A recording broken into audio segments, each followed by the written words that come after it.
Welcome to the olden days, mathematicians, where we are doing division. So I've got a reasonably tricky one here, 3,628 shared between 8. I'm going to estimate, so roughly I'm going to go really high for the estimate to make it prettier. Roughly 4,000 shared between 8, roughly 500 therefore, because 40 shared between 8 is 5. Now that's going to be a fair bit off though. So if I reason my estimate out, if I go 8 groups of 500, that would be 4,000, which is what I just got to. But if I go 8 groups of 400, that will be roughly 3,200, or exactly. So then it's going to be somewhere in the middle of there, the 3,600. So roughly speaking, 450 is what I'm really expecting it to be. But it doesn't have to be that exact. If you got 400 or 500 as your estimate, you'd still have a reasonableness check. Then we're going to draw our short division algorithm. You can do long division if you like, but I'm a short division type of person. I think the long division, it's just so much process in that when there's other strategies that I'll show after this that make it quite unnecessary and probably step it out better. So we've got, how many groups of 8 goes into 3? You can't make a group of 8 into 3, so it becomes 36. How many groups of 8 makes close to 36 but not over, or as close as possible without going over? So 4 groups of 8 gets you 32. So it's 4, but with 4 remainder. And then how many groups of 8 gets you close to 42 but not over? So 5 groups of 8 gets you 40. So therefore it's 5, but 2 remainder. How many groups of 8 for 28? Gets you close but not over. So 3 groups of 8 gets you 24, but then you're going to have a remainder of 4. Now that remainder can also be said as 4/8, or therefore a half. So your answer is 453, and if you simplify the fraction, a half, or 453.5. Now that's very close to your estimate, so it was quite a good estimate, almost too good. Estimates don't need to be that good. There's also the other strategy that I just learned recently that I really love, because I love lattice multiplication. You can do lattice division. So let's just write our equation again, 3,628 shared between 8. We're going to do 4 boxes, 1 for each place value. I'm going to write the place value digit numeral at the top of each box. I'm going to draw a lattice, like a garden lattice or a flying fox going through each one. Then we're going to remember that each of these is divided by 8. So every one of these we're thinking 8. So how many 8s to make 3? You can't. So the 3 goes there as a remainder essentially, and now we're thinking 36. How many groups of 8 gets you 36 but not over? So essentially then it will be 4. So 4 you can write here, but really it was 32.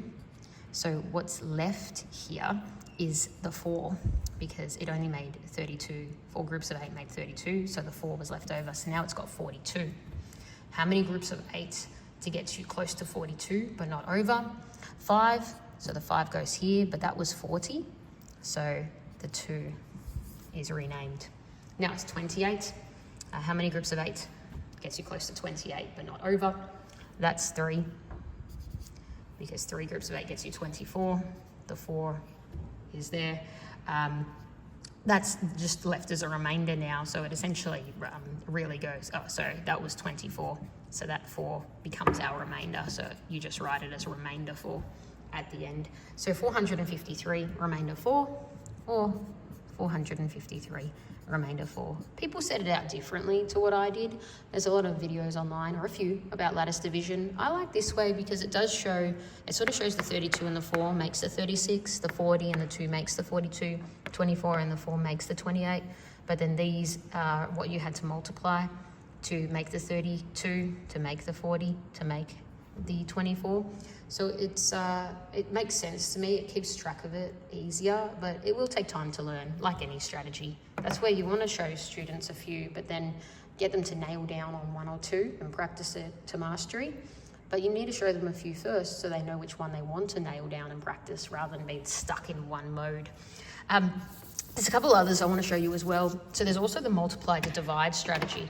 So you can think, 8 groups of what will get me to 3,628? And we almost got there with our estimate, because 8 groups of 400 got us to 3,200. So we're almost a lot of the way there. And then we could say, what else should we multiply? 8 groups of 10 gets us 80. That's not quite enough. Groups of 20 gets us 160. It's getting a bit better, but not quite. And we just keep thinking, what do we want to multiply? 8 groups of 100 is going to be too big, because that'll be 800. That'll be above it. So right now we've got 400 locked in. That's on the way there. And 8 groups of 50 gets us 400. That's better. 8 groups of 50 gets us 400. So we'll lock that in. And now we've got 3,600. So we've only got 28 to go. So 8 groups of 3 gets us the 24. So now we've only got 4 remainder. So because we can't multiply anything by 8 to get 4, apart from a half, that just becomes a remainder. So it's 453, remainder 4. We could write that there, remainder 4. So it sort of looks like almost like that lattice method of going down. So 453, remainder 4, or 4/8, half, 0.5, however you want to represent the remainder, whatever the problem is, would make it make sense in real life. You've also, so that's one other strategy, multiply to divide, or trial and error, they used to call it back in the olden days. And it was a whole number sense strategy, so it was good. There are some good things that were happening in the old school way of teaching maths, and there were some pretty average things in terms of locking students into one strategy only. The other strategy for always dividing by 8, or dividing by 4, or dividing by 2, is the repeated halving strategy. So dividing by 8 is just half, half, half, or half, half, half the number. So 3,628, if I want to half that once, it's going to be 1,800 plus half, so half of that, but half of that is 14 then. So that's 1,814, that's the first half. But now I have to half it again. So that'll be 907, that's not too bad. But now I have to half it one more time, because this is dividing by 2, this is dividing by 4, now I need to divide it by 8. So for that, it'll be 450 to half the 900, but now I've got to half the 7, 3.5, we're there, 453.5. So it's good to know your multiplicative strategy. 8 is double, double, double, so in reverse, 8 divided by 8 is half, half, half. So that's, what did we do? We did short division, we did lattice division, we did multiply to divide, and we did multiplicative strategy in reverse. So 4 strategies for that equation, all of them matched our estimate very nicely, because our estimate was quite thought through. Doesn't have to be that thought through. All of them produced the same answer. Some of them had more number sense than others. Definitely, I think the multiply to divide and the half, half, half is superior, even to the lattice and even to short division. But you want to have all of them in your back pocket, or at least 2 of them in your back pocket, because not all of them will work well for every problem, which is why. And you also want to be able to check your answer, right? So you want one strategy that's sort of your main go-to, and another strategy that's your double checker. Because your estimate can be a checking device to an extent, but it's only going to tell you if the answer is reasonable, not if it's spot on correct. A second strategy will do that for you most of the time.